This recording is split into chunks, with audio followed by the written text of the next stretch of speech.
Gyertek! De, most kell! A hallgatói hálózat aktivistái fogják állítólag nem sokára lezárni a Szabadsághidat, hogy tiltakozzanak Schmidt Pál ellen, és követeljék a lemondását. Gyerünk! Ne legyetek már beszarva! Ne a villamos ide! Transzparensek!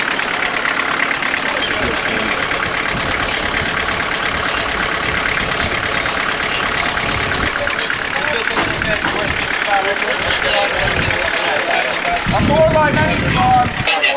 Az a baj, nem hagyhatjuk, hogy egy tolvaj legyen az elnök. Még egyszer felszólítom önöket a törvény nevében. Szabálysértést fejezzék be. Vonuljanak fel az útistestről. Az elnök egy tolvaj. Az a kérdés, hogy be akarunk-e menni a rendőrség? Látszok, figyeljetek meg ide és válaszoljatok a kérdésre. Be akarunk menni, vagy nem? Ha nem akarunk menni, akkor vonuljunk vissza. Ez volt a harmadik felszólítás. Fel kell állnatok, különben bevisznek titeket a rendőrök. Igen? Én is felállok. Az intézkedés.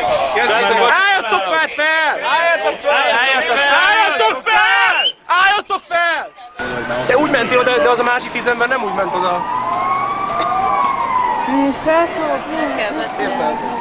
Hogy te tulajdonképpen azért bíztattad őket, hogy jöjjenek le a hídról, mert nem értesz egyet az ilyen jellegű. Nem látom értelmét annak, hogy bevigyenek 10 embert egy éjszakára. Tehát, hogy... Hello!